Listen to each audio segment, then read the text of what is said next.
Alrighty guys, welcome back to the Best Investing Money Management channel on YouTube. In today's video, we are going to be talking about the one, the only SoFi technology. So I hope you guys enjoy it. If you guys get anything in value out of this video, hit that like button, subscribe. If you have any questions, let me know down in the comments. So what is going on with SoFi? Well, looking at the chart, you will notice that over the past year or so, SoFi has been getting absolutely obliterated by the market. I think a lot of it has to do kind of with the state of the market we're in, where a lot of growth stocks have been just getting hammered, even though they're performing pretty decent. But looking at the chart, it fell from about $24 all the way down to lows here at $4.82. Now, the thing about it is on their earnings aren't bad, right? This one here bringing in about 320 million right in here. This one here, they brought in 279 million. So I definitely think, guys, with that being said, they have increasing revenue, hitting all of their metrics very, very well. And then they released earnings today. Their earnings, they brought in about $356 million. Now, obviously, when a company does that and they beat expectations on both the EPS and the revenue, you're going to have buying pressure. And that's kind of what we've seen, right? If we go to the 5-minute chart, you'll notice that this stock pretty much just went parabolic. The stock went from about $6 all the way up to $8.42 at the highs. So is that common? Absolutely, right? Anytime they release a solid earnings, you're going to have buying pressure. People want to invest in a stock that is growing, hitting their numbers. But the thing about it, guys, should you buy SoFi? SoFi, for me, carries so much potential, and I've been dollar cost averaging this one for a while now.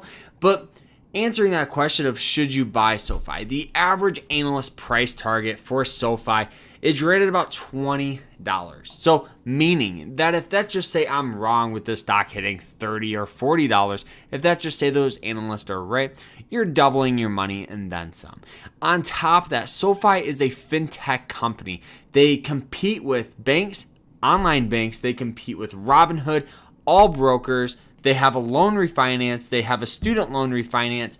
You can take out a credit, debit card. They have a whole bunch of tools that make them pretty much compete with everybody, and they bring in a ton of money. So for me, I understand SoFi for me is a high growth stock, meaning we're going to have periods in time where this stock sells off 20, 30, 40, 50%.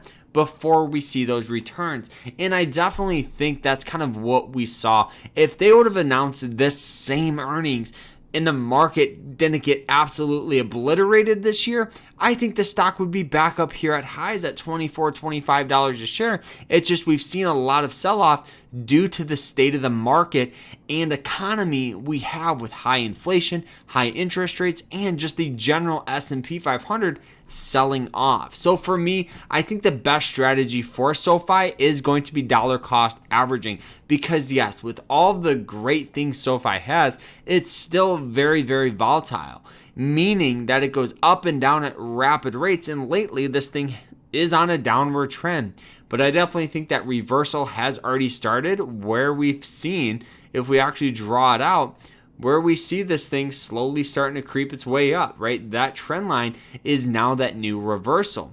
So I definitely think we'll probably get a little more sell-off and then more buying pressure. But the thing about it, dollar cost averaging does a great job of balancing and averaging out your shares. And what you do is you figure out, okay, I'm going to invest, let's just say $100 into SoFi or $1,000. What you're going to do is invest $10 a week over the next 10 weeks or $100 a week over the next, whatever. And what you do is you invest that total principal, but you get the average price for that time period. So if that's just say the stock continues to go up or it continues to go up, you're going to be making money because you have shares. But the beauty of it is when the stock sells off, you're averaging down those shares. So when it recovers, you're going to be making a lot more money. Personally, I invest about 1% of my portfolio into SoFi. So it's not a lot, but it's enough where if this thing shoots up to $20, $30, I have a lot of shares to make money off of. But if this thing tanks down and I'm wrong, it's only 1%. And that is it, guys. That's kind of what's going on with SoFi. So I hope you guys enjoyed it. They released solid earnings. I hope you enjoyed it. If you did, hit that like button, subscribe. If you have any questions, let me know down in the comments, and we will see you guys later. Remember to stay happy, guys, stay positive, and stay safe. Take care.